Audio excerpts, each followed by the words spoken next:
জীবন থেকে একটা জিনিস শিখেছি, চাইলেই সবার আপন হওয়া যায় না। মানুষ আসলে যতটা আপন সাজে ততটাও আপন নয়। হাসতে নিজে শেখো, কারণ কাঁদতে তো সবাই শিখিয়ে দেবে। তোমার ভালোবাসাটা মিথ্যে হলেও অভিনয়টা কিন্তু পারফেক্ট ছিল। নীরবতা অনেক কথা বলে, যা বোঝার ক্ষমতা সবার থাকে না। একবার বিশ্বাস ভেঙে গেলে সরি কোনো কাজে আসে না। অনুভূতিটা আমার একান্ত চলে যাওয়ার কারণ তোমার ব্যক্তিগত। কখনো কখনো গুরুত্ব বোঝার জন্য দূরত্বের প্রয়োজন হয়। বেকার ছেলেটাও একদিন ভালো চাকরি পেয়ে যাবে, শুধু পাবে না হারিয়ে যাওয়া ভালোবাসাটা। একা থাকতে শেখো বন্ধু, কষ্ট কমে যাবে অনেক।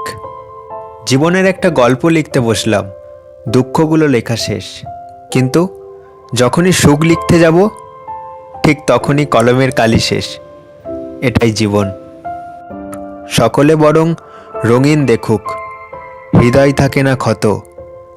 আগুন দিলেই পুড়বে না হয় রং মশালের মতো। মানুষের কিসের এত অহংকার, যার শুরু এক ফোঁটা রক্তে আর শেষ হলো মৃত্তিকায়।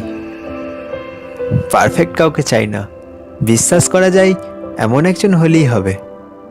তুমি আসবে বলে তাই আমি স্বপ্ন দেখে যাই।